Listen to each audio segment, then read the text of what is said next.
What's up, Paranation? Gary Hootenholla here, and welcome to another episode of the Spooktacular podcast. And it's the end of the year, and my boy Tommy Oddity, we got him on. What's up, brother? Nothing. I am actually very excited for this podcast and for the end of the year. Let's hope the next year is a little bit better. Oh, I mean, that's all we can do, right? Try to get back out and about and get back to somewhat normal life, whatever somewhat normal life is at this point in time. But so, Paranation, I am super stoked for the show. And this is part 2 of The Living Vampire, The Vampire Diaries. Last show, which was 2 weeks ago, we did our first interview with a vampire. These vampires, or vampiresses, or whatever we would like to call them, they live the lifestyle. Okay, it's the way they live their lives and their everyday living. We went really into depth on the last episode, and we got into some really good conversation. And Tommy, what was the name of the vampire that we talked about last week? Her name was Mariska Dark. Such a cool name. Such a cool name. It actually really is. But it's absolutely awesome. And so, and who are we going to be talking about tonight? So tonight, for the podcast in general, we're going to be talking about vampires from mythological standpoint, from lore, from the old days. And when we do the questionnaire, that is from a lady named Marcia. If I'm pronouncing that correctly, if Marcia is watching, I hope I got that right. But yeah, she's that was the one we were going to do last time, but then we, with all the questions, which was great, we just said, let's just split it up. It'd make more sense, I guess, to split it up anyway. So that way everybody can now, if they still have questions about what living vampires are, or maybe somebody's new to the podcast tonight, and they go, living vampires, well, what is that? Well, I got a questionnaire that will hopefully answer those questions, and we can touch on the topic if anyone, wants to be refreshed on it, but we'll just dive into it.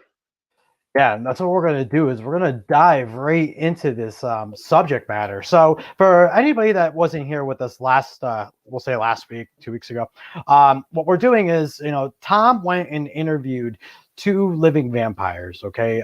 Like I say, they live the lifestyle. He built a questionnaire to what they, what they're about, what they do, how they live their lifestyle.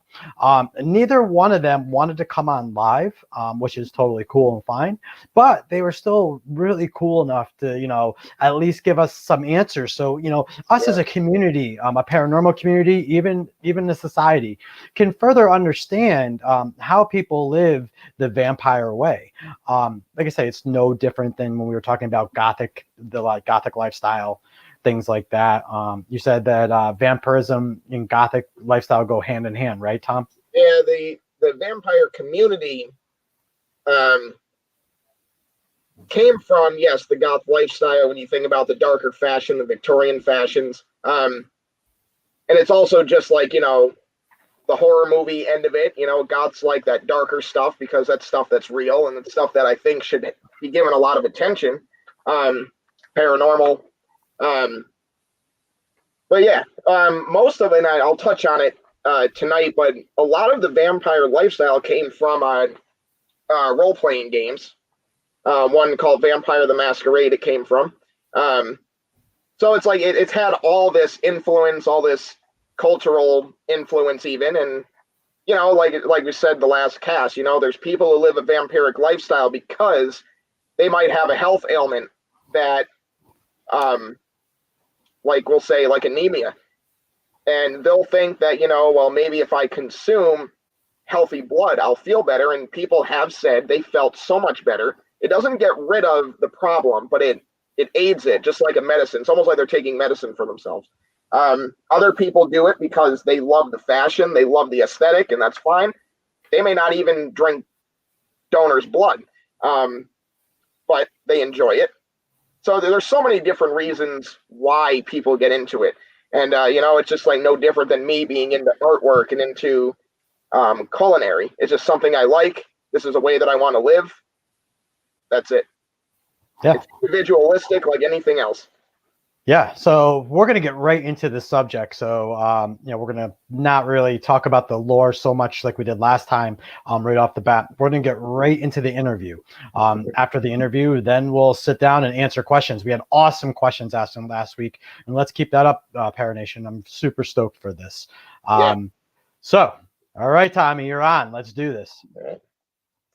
Okay, so like we said, our last guest, her name was, and I got my flashlight on because my room's lighting sucks. It's all vampiric, though. It's awesome. It goes with the whole flow. Well, it very well is, but I can't see this. Yeah, buddy. I'll just turn the light off. Look at me. Okay, it's not gonna work. All right. So the last time we interviewed Mariska Dark, as we said, and tonight I'm going to read the questionnaire that was sent to Marcia, who has been absolutely wonderful in setting up this whole thing. Really, I mean, she set me up with the living vampire, and and she offered, as long as we do it in a questionnaire, she wouldn't mind participating, and that's perfectly fine. And I thank her up and down. I don't even know how I can put in words for her. She's just been amazing.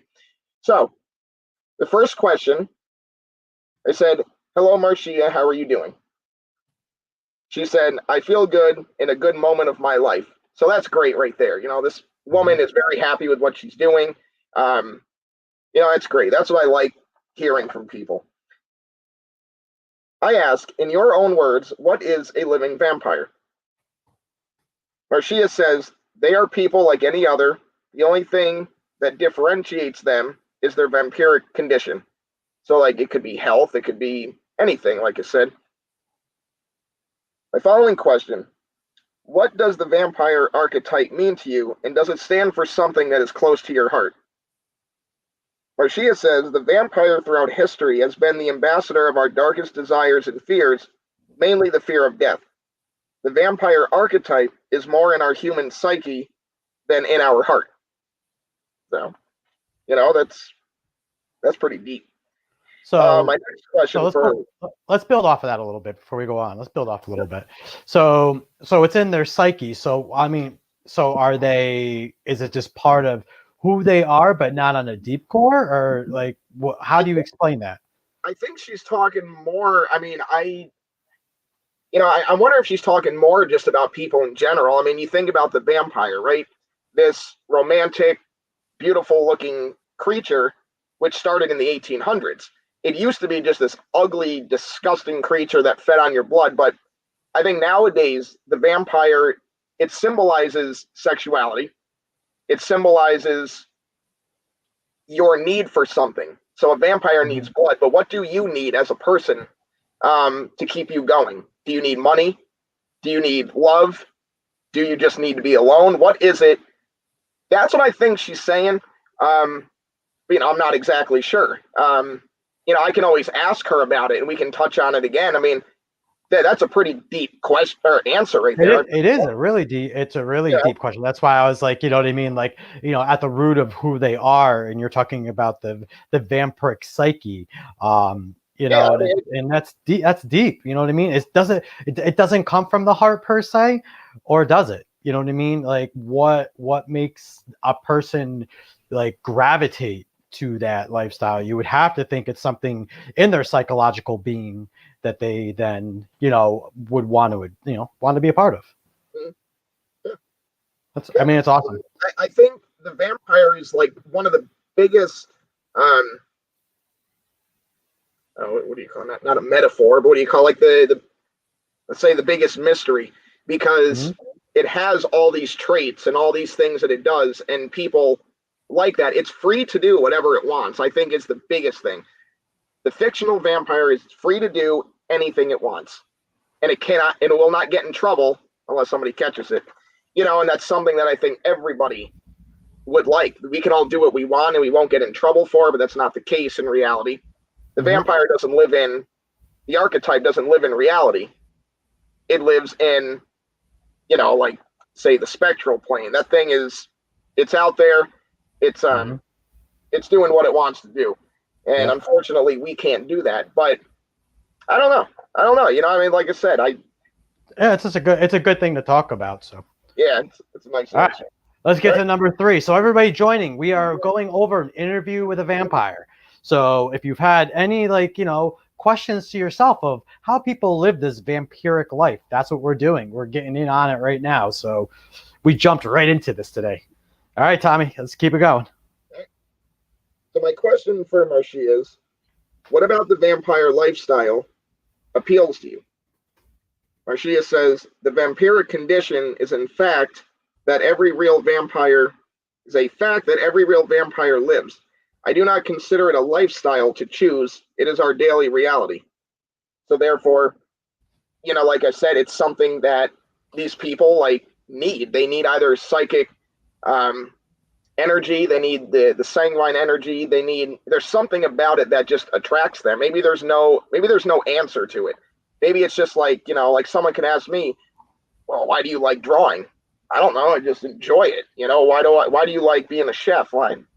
I don't know. It's just something that I guess I needed in my life, and it's doing me really good. I think it's like the Mhm. same thing like that. Yeah, Just something I that mean, really it appeals makes to it, me.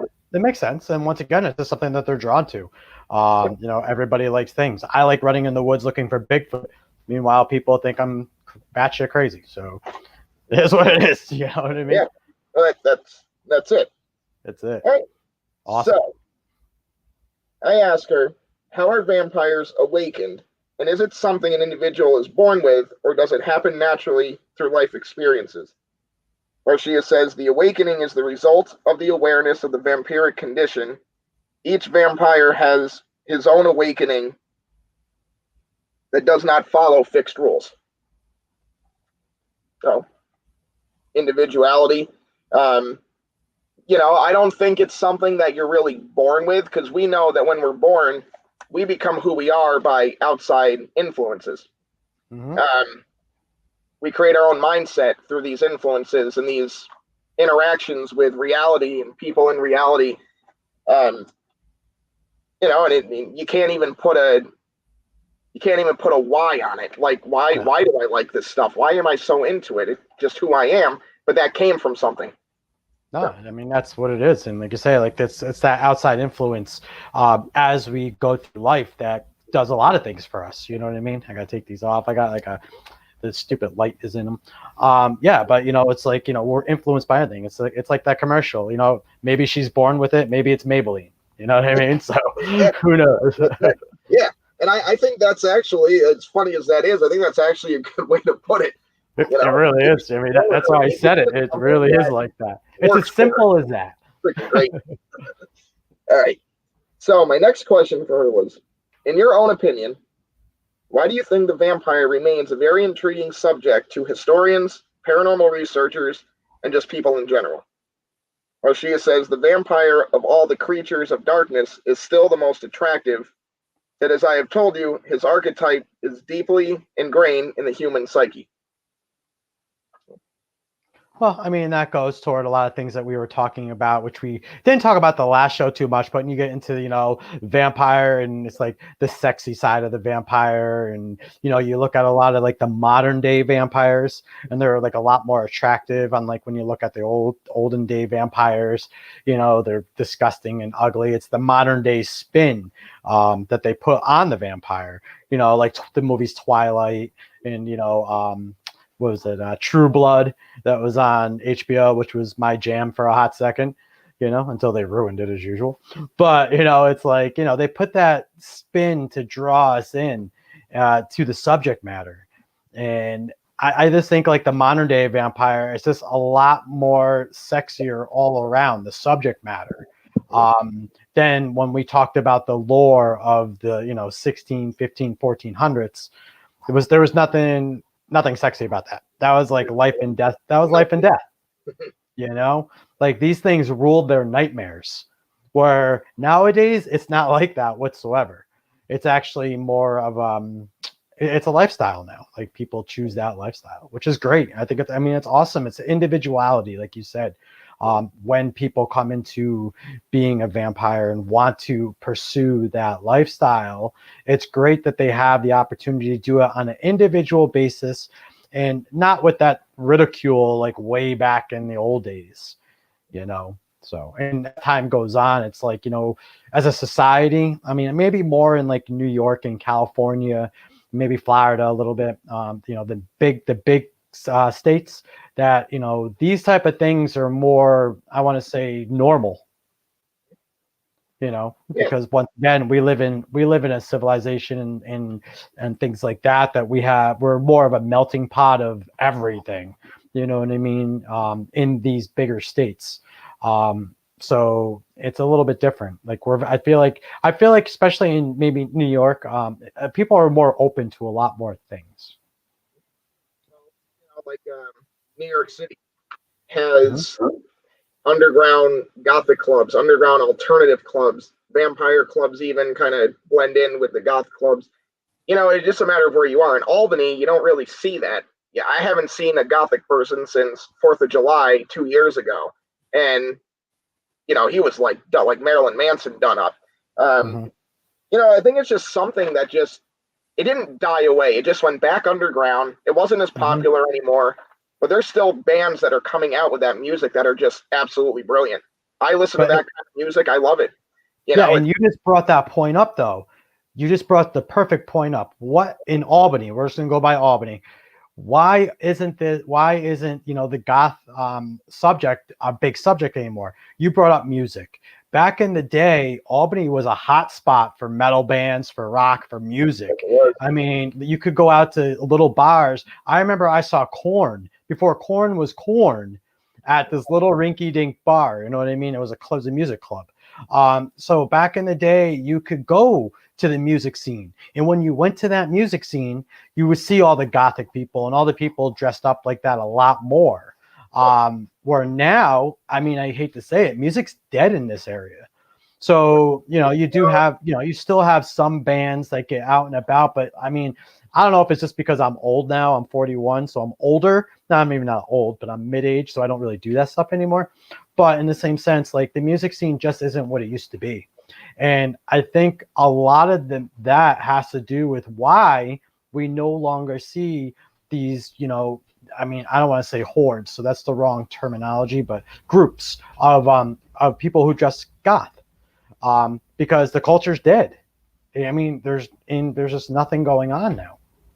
No, and especially in Albany. I mean, like on Instagram, a lot of my followers, a lot of people I follow, they're artists, gothic people. It's still there. It's just a matter of where it's, you know, it's like anything. Like an animal migrates to wherever it feels it can thrive. So maybe goth just went underground. The 90s were huge for it. Yeah, you know? huge. I mean, Huge. It's crazy, but you know, like the Fusebox had, you know, dark 80s night. They had goth night. All this stuff that would have been so freaking awesome to go to, because it would almost like transport you back into the 80s, the 90s. But Fusebox. And you had QE2 back in the day. Anyway. Yeah, you had all this stuff, and now it's all gone. So once that left, the gothic lifestyle left with it. And like you just said, and once again, you brought up another perfect point. If you go to New York City, and Will last week brought up, or 2 weeks ago brought up about the New York City underground, you know, they have the bars and things like that have those kind of like things, you know, those groups that go there. But once again, it's probably very few in between, select bars that do it. And it's more of an underground scene now, and not like it was in the 90s where it was back in the open. But, I mean, that's just gothic. But you say we're talking gothic right now, but you know, in our opinion, the vampirism lifestyle and gothic lifestyle, they kind of go side by side. Even though they're very different, but they do kind of skim each other. They skim each other. Yeah, they complement each other. You know, it's like that's great. If you can have a subculture complement the other,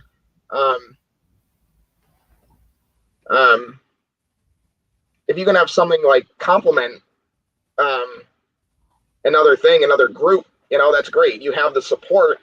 It's just a matter of getting the word out there too. You know, everyone thought goths were all like Columbine killers and this and that, and it's like because the guys wore trench coats. Nah, like that I think was the worst thing that could have ever been said, but I'm not going to get into that. Yeah. All right, let's keep going on the interview. We got a little. I got us distracted here because I talk too much. Sorry, Paranation. You know me by now, though. Okay. So the next question for Marcia was: many living vampires claim that when they consume life force, they feel a sense of ecstasy that results in an overall healthy outcome. Do you believe this moment of ecstasy falls on a physical plane or an astral plane? Marcia says the real vampire to feel good may need voluntary donors of energy, blood, or both. I guess that means blood or psychic energy. Therefore, it affects both the physical and the astral planes. So, I think that, let me read this over just so I say the right thing here. Yeah, so it's both like when I think astral, I think the mind. The astral plane exists in the mind, and it's a projection of the mind. So if you have, I like using anemia for, like I did before. If you have anemia and you know that you are dying of this disease, but you don't want to take those maybe over-the-counter drugs, those controlled substance because they just don't make you feel good.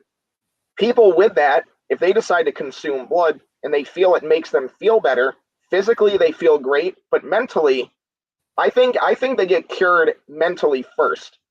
Going into anything, you use your brain. Most of us use our brain. So therefore, you're already on the astral level.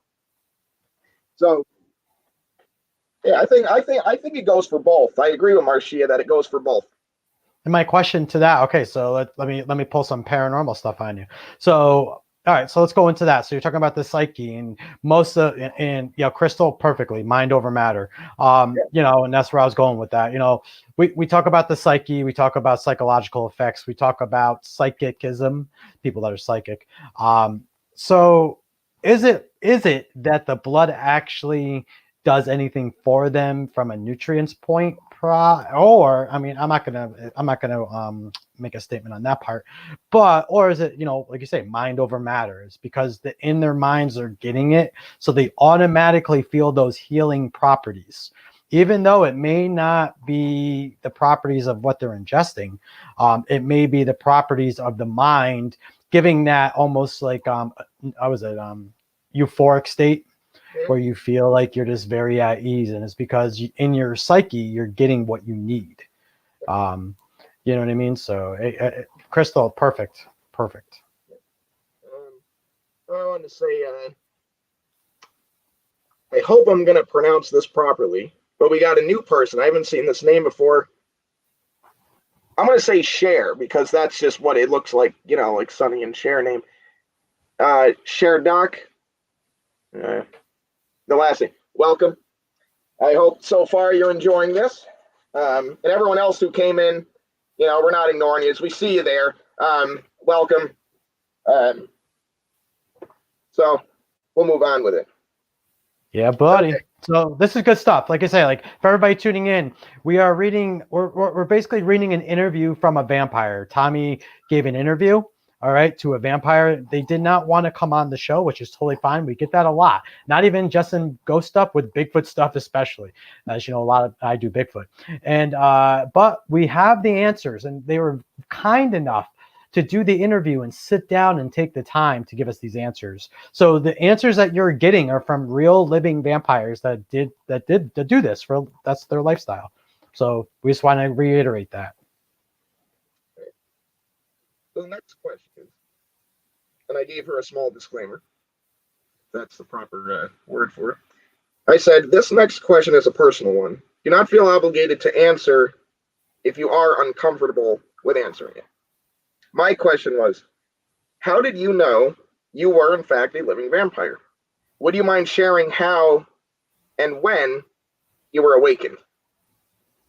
Marcia says, awakening is a personal phenomenon of self-knowledge, and it is still in process. So it's like with anything, you have a need for something, but how do you go about that need? How do you go about getting it? Well, you it says self-knowledge. Okay, so, oh, okay, I thought it was a question. Yes, Jay, vampire with a Y. Yes, very true. Um, I lost my place. You see what happens, Jay? You do this. Um, Phenomena of self-knowledge. So, I guess what that would mean, I guess, is you know what you want, you're gonna go and get it, but you need to know how it is. In this case, you need to know internally what it is about you that is attracted to this kind of lifestyle or way of living, and that goes with anybody. So again, I've been saying this a lot. Gary's been saying in the last one, people that identify as living vampires are just normal people. There's nothing different about them than there is with you and I, other than they need psychic or sanguine energy to alleviate an ailment, or maybe they just like doing it, which is fine as long as they're doing it safely. It's personally not a problem with me. And I will still argue the point, and I was thinking about this in between both shows, that we are all vampires in one way or another. The human race is vampires. We draw on energy all the time. If you walk into a room and people are negative, you could be happy as can be, and then you end up taking on that energy. Sometimes when we're down and out, we draw the energy on the people that are happy around us. We want to, try to become better and be happier in that moment. So in our own ways, it's all energy. Everything is energy. Paranormal work, it's all energy work. So when you put it that way, humans as a race are all vampires. And, I'll do the PYRE style because it sounds better. I mean, why not? So, but it's true though. Like if you really think about it, and you actually, after the show, if you just sit and be like, oh man, like, what have I drawn from in life? Good fortune, goodwill. Even a scratch off ticket. You do a scratch off ticket. You're hoping that you're putting your own energy into that. Try to give the good luck. We're always trying to get those kind of vampiric, psychic stuff, and that's more of the psychic vampire things. With that. And Crystal, this is perfect. And Crystal exactly said this. I'm going to show this. She goes, I call my kids energy vampires since they drain me all day. That's a perfect example of it. Like literally, and it's true because it's especially children. They just kill us once they act up. You know what I mean? People have kids, that. And it's like, these are the things though, like, in their own way, everything is energy work. And even us, even not known vampires, we still feel that psychic connection. We still feel that psychic energy. We still feel those kind of things and want that energy. Is that a paranormal energy? Maybe only because we say paranormal because we don't know what it is out of the norm. But I believe that, in our own way, all humans are vampires. Yeah, and I've given an example that I don't know if I should really share it on the podcast because I don't know if there's children watching at all, but there is a big form of vampirism that everybody is endowed with, and I won't mention it, but I'm sure if you put all of it together, you'll probably know what I'm hinting towards. But yeah, it's like anything really. I mean, like a vampire is just, I don't want to say a person or a creature. Let's say it's an energy source that takes energy from one thing and lives off it to feel better. Mm-hmm. We eat plants. We eat food. They're dead. Maybe the plants might still be alive. But that energy is transferred. But you're not going to hear people call it vampirism because that means mythological vampires and that stuff's just straight up BS. You're never going to hear someone really use the word vampire. You'll hear me use it because that's what I dig. But, any normal person is not really going to use that kind of terminology. Mm-hmm. We'll just say it's science. Science. I blinded you with science. That's right. Okay, so we'll move on with it. The next question. Let's see, which one are we at? Oh, if you could say anything about living vampires, what would you say to somebody who is unfamiliar with them? Marcia would say, they are people with normal lives for the most part, only with a particularity of living with their vampiric condition in order to feel healthy. So we touched on that at least 3 times now. Um, it's just using the energy, manipulating the energy, using it for yourself. You're not using it for other people, really, because you could, I suppose, but really, you come first. If you feel good, you're going to make everyone else feel good. You're going to push that good energy to everybody else. They're not necessarily going to take it. You're willingly giving that good energy to other people. And that's how I like to live. So, my last question for Marcia is, in summation, is there anything else you would like to share about vampires? She said, from the vampire myth to the actual vampire of today, vampires are fascinating and complex beings by definition. And that's a mic drop right there, because I agree 100%. They really are. And I can't explain why I like them so much. I just like them. I don't really have a reason. It's just like, it's one of those things that I just really am into. Can't explain it, but I don't feel I need to explain anything to anybody on why I'm into what I'm into. It's how I feel, in a sense. It's the same with living vampires. It's how they feel. No different than you and I.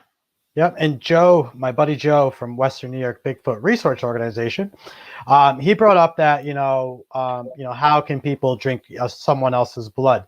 Joe, last week's show, we talked about how the living vampire actually gets their specimens, and I guess that's what you want to call it, or partners. They get them tested first. So those people have already been tested for blood diseases. They've been given the clear card of health, so they're good to go. And then they go in and then they indulge that way. So that's how that happens. Now, I would assume that's only with people that are maybe really into the lifestyle. I'm sure you go to some of these underground clubs and things like that, and out in the streets, that people do this kind of behavior, then that's the questionable stuff. You know what I mean? Like, I'm sure a lot of people don't follow that rule.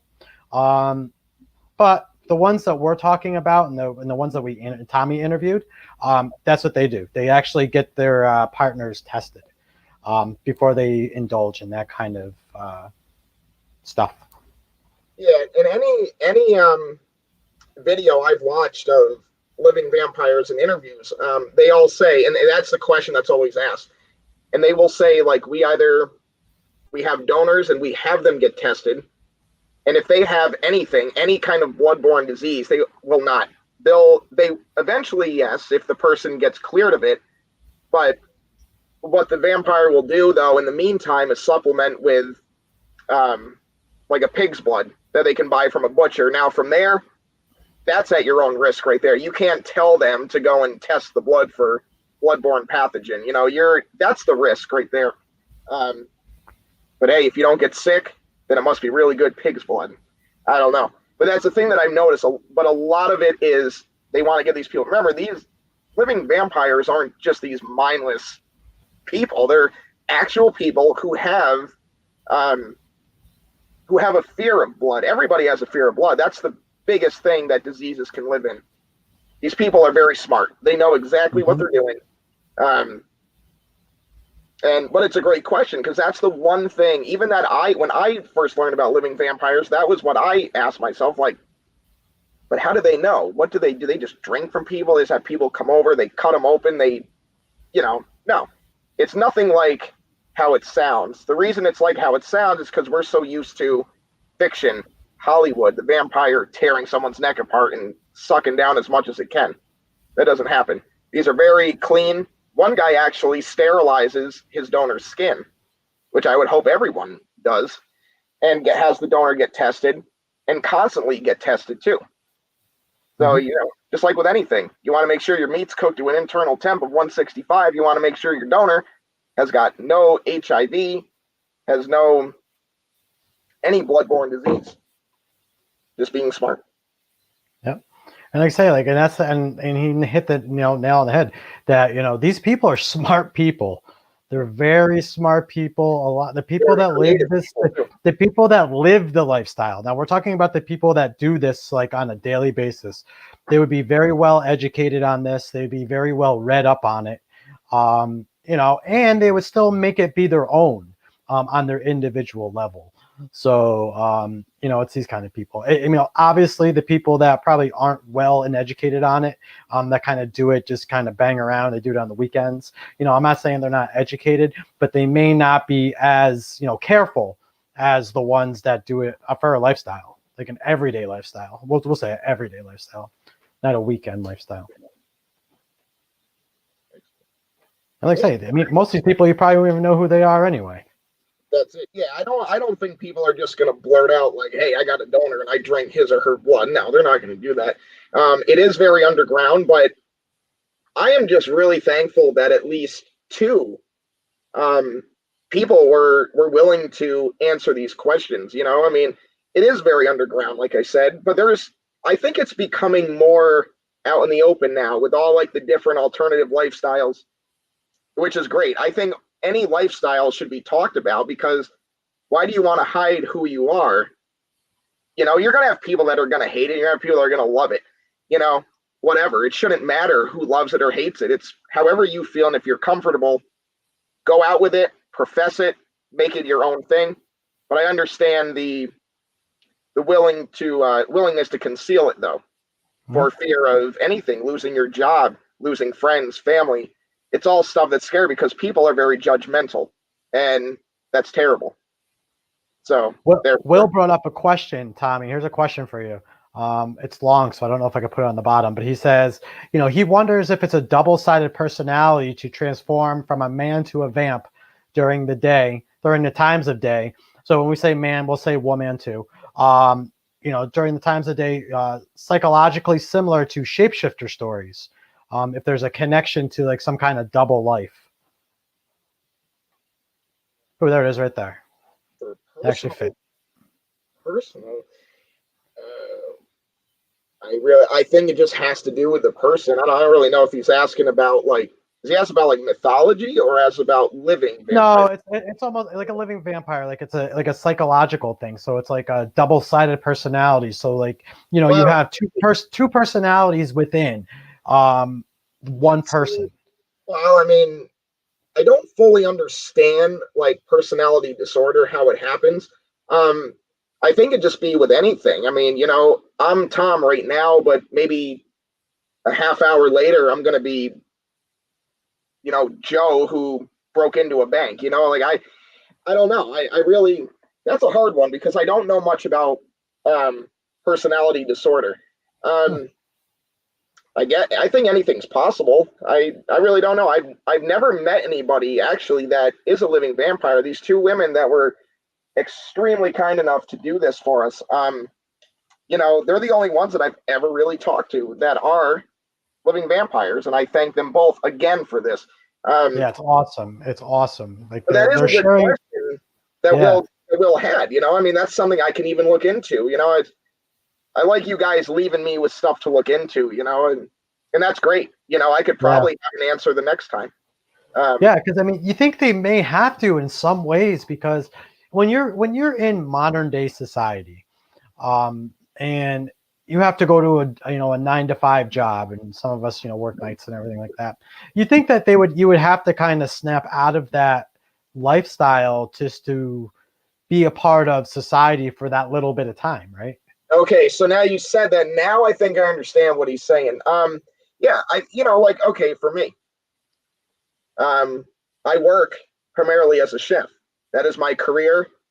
I do my art on the side. I'm into all that like crazy, wearing shirts like this, which this is my art, by the way. Wearing shirts with like skulls on them and shirts with just gothic artwork on them. But when I go to work or I go out to dinner, I don't wear that stuff. But when I come home, I dress in all my black. I'm good to go. I think it's just what you feel comfortable. But yeah, actually, I was watching. It was a show on Hulu, I believe, I don't remember the name. There was a nurse who was in fact a living vampire.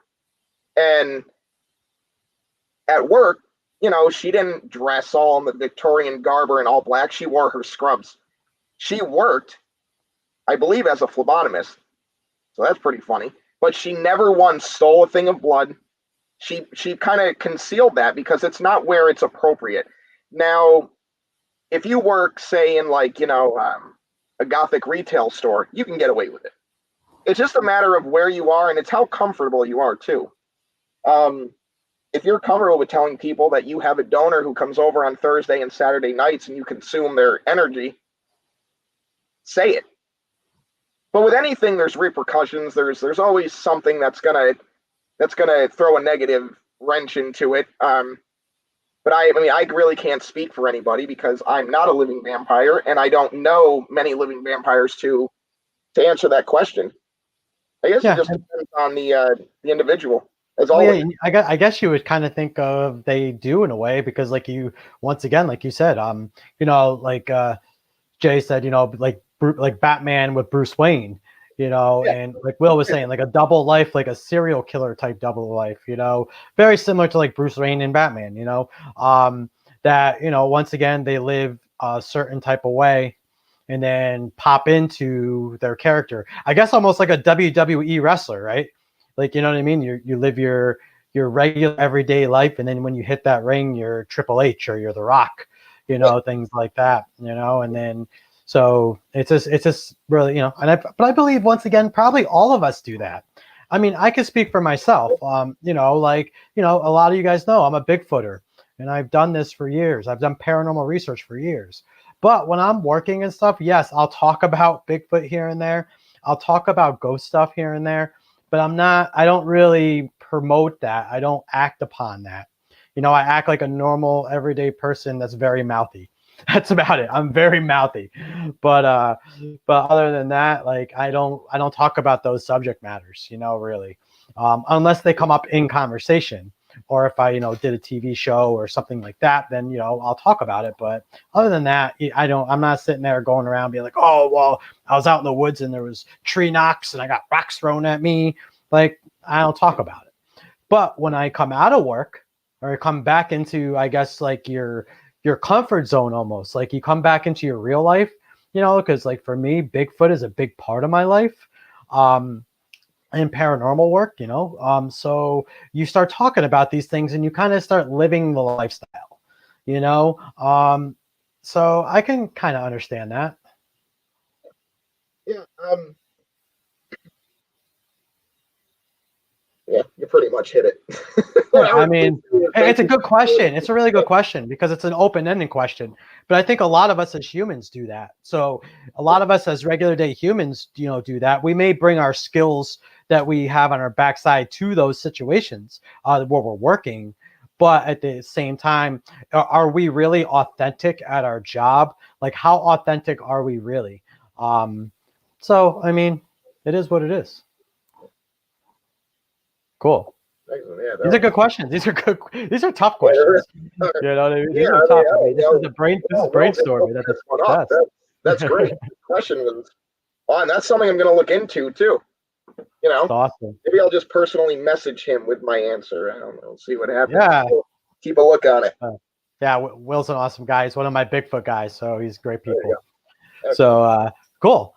All right. So any last questions before we wrap up? And then we're just going to kind of give a quick synopsis and then we're done. So we just had 2 interviews with a vampire, 2 different vampires. Super cool stuff. Tommy, I mean, do you want to sum this all up? Because this was your project. Yeah, so basically, I need to sum it all up.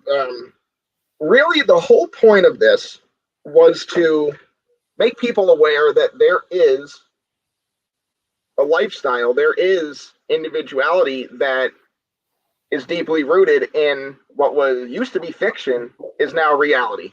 And I think we all need to start realizing, there's many different things that are out there that we don't know about because no one talks about it. Like I said, I was very, and if Marcia, if you are watching, I mean, the questionnaire, your answers were absolutely amazing. You've been a big help with this. Yeah, I think it's just my whole point was so now people know about it. Now it's Mhm. not so alien to you anymore. Now you know about it. So therefore, um, maybe when you meet a living vampire one day, you're gonna be like, "Oh yeah, right. Those two guys did that podcast, and it was really cool." You're gonna accept them. That's what I really, um, that's what I really wanted. Let's start accepting people. There's too much hate going on, and it's absolutely ridiculous. It tears the country apart. So why don't we all just accept who's around? As long as they're not doing anything negative, accept them. If they're doing something wrong, then they deserve whatever they're going to get in return. Mhm. But yeah, and before we go, actually, I did say I would do this, and I will absolutely do this. So as I said, Marcia was the one that I wrote originally, and I believe I wrote her. It was on Thanksgiving. It was at my sister's house. I wrote her, and I asked if she originally if she would like to be a part of this. She said that she knows a living vampire, so I said that's great. She put me in touch with her, gave me her name, the contact info, and I spoke to her for a few days. And I said, well, I'm going to send you a questionnaire, and however you want it sent, email, message. I told her I do better with an email. It's just easier to read than an Instagram conversation. She hooked it up. So Mariska, I want to say thank you very much. Like you, I don't think Mariska and Marcia realize how like what they've done for me, but have done for this podcast. I mean, we had questions upon questions come in. This is something that is very interesting. We all know what a vampire is, but we don't know what a living vampire is. Um, and you can find them both on Instagram. They both have accounts. Marcia makes these really cool stories. I'm guessing she's a model, and she has the gothic vampire style, and she puts these really awesome songs, these like heavy metal songs. I guess it just like tells a story. But under her photos, what I really like about her page is that she puts historical facts and even just things that are going on now, like RPG games and how the vampire is involved in that. Like she knows this stuff. She's absolutely brilliant. Mariska as well, a model as well. She has really great photos, very vampiric, very like edgy and dark and just really cool. Like I mean, both of these ladies are absolutely amazing, and I again thank you ladies both for doing this. And I hope everybody enjoyed this. We're wrapping it up, and if you guys really like this, maybe we'll touch on it again, but from a different angle, maybe. Whatever you guys want to know about.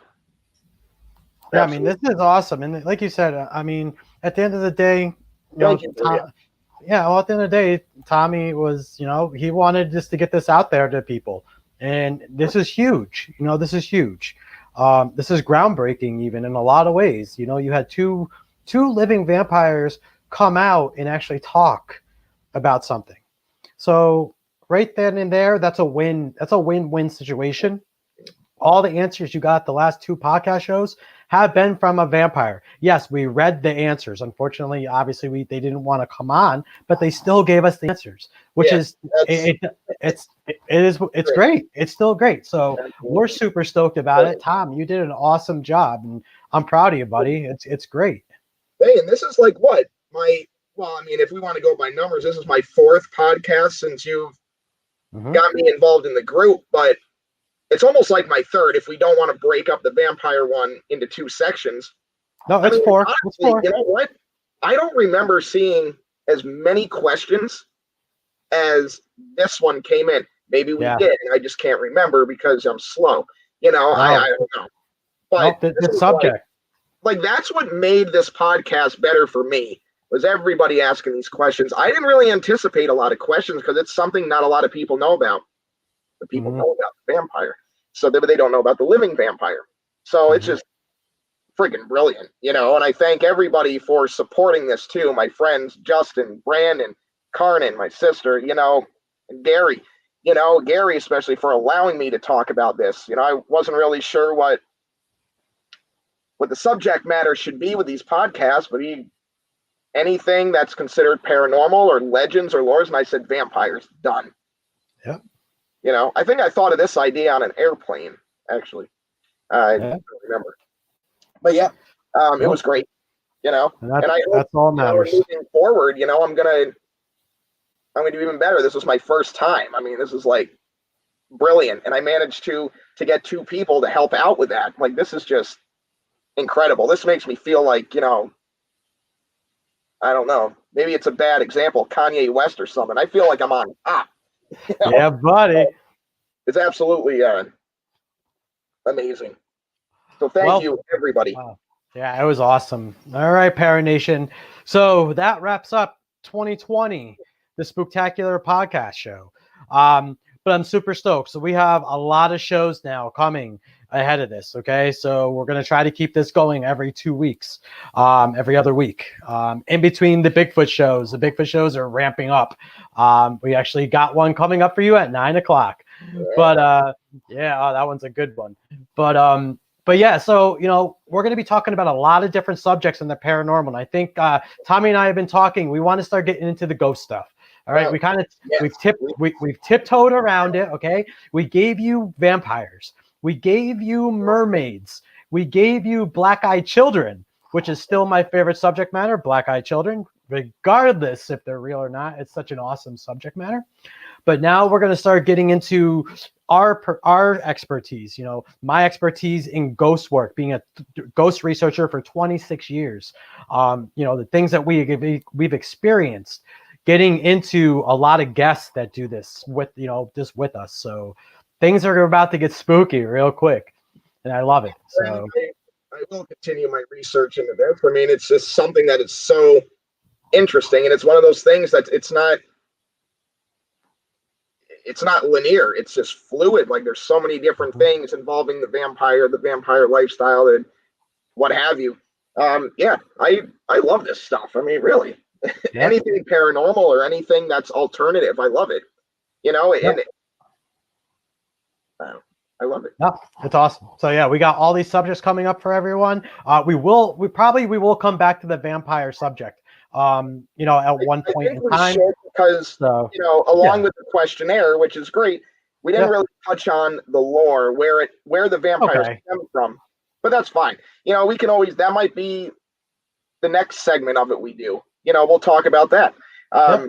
Which, I mean, honestly, I think that this podcast just went absolutely brilliant. You know, went very well. Marcia's answers just sparked a lot of questions and a lot of discussion, and that's great. You know what? I mean, whatever. We can always talk about this. That's Vampire Notes on another segment, but that's what I like. I like having people that are very close to that kind of stuff. They make very good conversation. Mm-hmm. Great. Well, you've now met Footer Nation, the NYBS Army, and this is what we do here at the NYBS: is we talk and talk and talk, and we brainstorm. So, all right, Paranation. Well, we're getting out of here. Tommy, any last words before we get out of here for the 2020 season? Well, all I can say is, you know, let's hope that everything goes back to normal. And, you know, we don't have to wear freaking masks or face shields at work, you know, and gloves 24/7, you know, like, it's no more quarantine. Let's get through the virus. Let's get through what we have to get through and back to normal. You know what? We did it with the Spanish flu. I think we're going to get through it. Now the vaccines are out. I really think that 2021 is going to be a good year. It might happen at the end of the year. But point is it is going to happen. That's my mindset going into New Year. And I hope everybody enjoys. If you're celebrating, stay safe. You know, 6 feet apart, wear your mask, what have you, but be very careful on the roads tomorrow night. People do drive, and they are not exactly responsible. I'm staying home. I'm staying home. Yeah, I'm working all day tomorrow. My butt's playing at home. But Happy New Year, everybody. And, you know, I hope you continue to watch our podcast. Yep. All right, Paranation. You got it. You got it from here. Everybody, Happy New Year. Hope your Christmas and Hanukkah and holidays was great. As always, like I like to say, keep it spooky. Deuces, everyone.